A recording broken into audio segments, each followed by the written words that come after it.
Elon Musk has always had pretty strong opinions about the running of Twitter, but now Musk owns the company, is the chairman of the board and the CEO.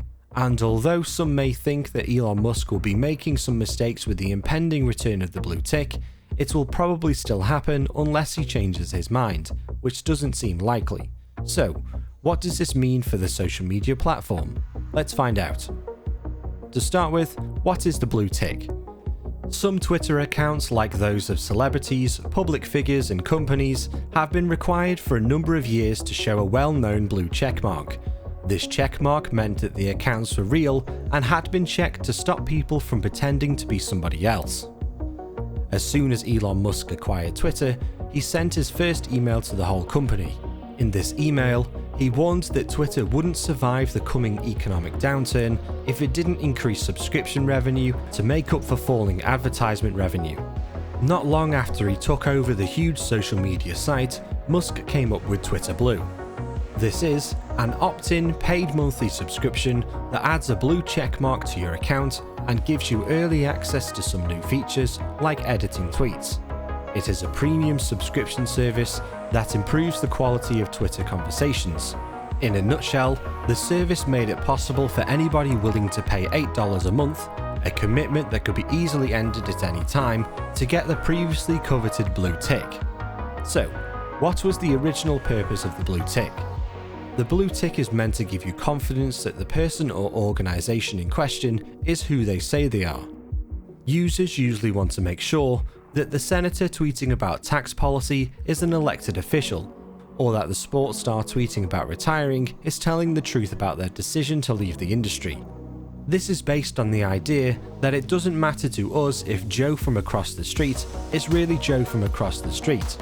Also, the blue tick shows that something is real and makes sure that someone is responsible for it. Musk's own tweets were used against him in court cases, and it was important to prove that he, as CEO of Tesla, was the one who made those tweets. So what is the subscription for the blue tick? In his rush to offer a subscription service instead of relying solely on ads, Musk may be confusing the need to expand verification with the desire for premium services for well-off users who want more from the platform. Musk explained in his later tweets that people who signed up for his Twitter Blue service would get priority in search results, replies, mentions, and they wouldn't have to pay for content behind a paywall. If this is how the product is to be rolled out, then Twitter is building a pay-to-play platform that gives more power to the people with money and less power to people who don't have money. So how can this be dangerous? Take, for example, a human rights activist in a country that treats its people badly and uses the platform to share videos that shows corruption or abuse. They may not have access to the payment methods needed to pay the $96 per year, and they might have good reasons for not wanting to give out personal information that comes in hand with paying a monthly fee. On the other hand, a diplomat or information minister from the same country is more than happy to pay the bill if it means they can shout down their opponents and clear up any suspicions of corruption. So would you get value for money? Elon Musk's Twitter Blue plan has prices that are about the same as those of major streaming services, but it has a lot fewer features.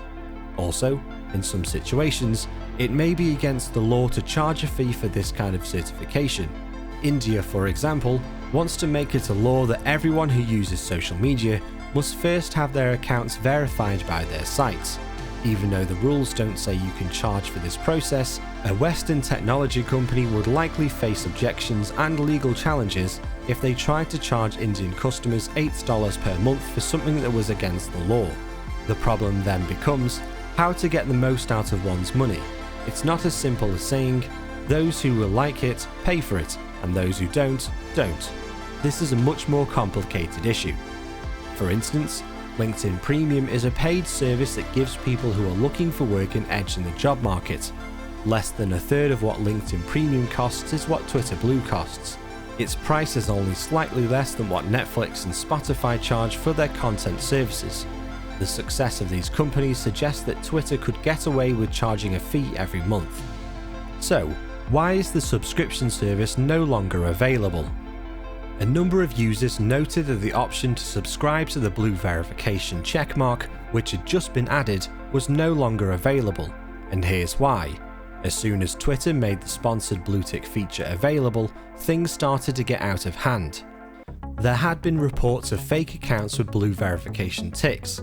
Some of these accounts claimed to belong to Donald Trump, who at the time wasn't allowed to use the social network. Others claimed to belong to Super Mario, LeBron James, and even Jesus Christ. Soon after that, Twitter was full of fake accounts that made fun of businesses and famous people. These included George W. Bush, Pope Francis, and even Elon Musk himself. Because of this, Elon Musk decided to stop the services and subscriptions to Twitter Blue temporarily. So what happened during this chaos? Even though the vast majority were just harmless pranks, many had very real effects that could have been very bad. One of these was the loss of a lot of money. Among these pranks were several accounts that pretended to be well-known businesses, such as the pharmaceutical company Eli Lilly, the video game company Nintendo, the electric car company Tesla, and finally the arms company Lockheed Martin. Several hoax tweets sent by these companies also caused a drop in their stock prices. Someone gave up $8 a month to get rid of Eli Lilly stock worth billions of dollars. Elon has made one of the best and least expensive ways to fight against capitalism without even meaning to. But this didn't just hurt Eli Lilly, it hurt other businesses as well. A similar thing happened to the arms company Lockheed Martin, which was attacked by a troll account which said that the company had stopped sending weapons to the US, Saudi Arabia, and Israel because additional investigations into their record of human rights abuses was being done. After that tweet went out, the company's share price dropped by 5.5%, which caused the market value to drop by more than $7 billion US. This attack was also aimed at other businesses and people. So, following this, the new and improved Twitter Blue, as announced by Elon Musk, will be released on November 29th. He said that the service delay was necessary to ensure a rock-solid launch. Musk stated that in a series of tweets about the relaunch, that all legacy blue checkmarks would be eliminated in a few months. Musk stated it would be difficult to determine who is and who is not a celebrity in response to the question regarding the official badge and similar badges designed to show celebrities. He suggests that follow account and disallowing deliberate impersonation may be used to differentiate between the two. And finally, what does this mean for Twitter? There have been rumours that, in a rush to relaunch Twitter Blue, Twitter hasn't followed its own risk review process and added the right tools for moderating content. Now that the feature is being relaunched, we don't know Twitter's plan to keep big companies and well-known people on the platform. We also know that about half of Twitter staff have already been let go, which is another sign that these problems will not be fixed soon. At the same time, advertisers have already been leaving Twitter since Musk took over. It has led many people to call what is happening the perfect storm of events that could seriously hurt Twitter's future. Twitter's future was already uncertain because it hasn't made any money since 2017, and Musk has also stated it could soon go bankrupt.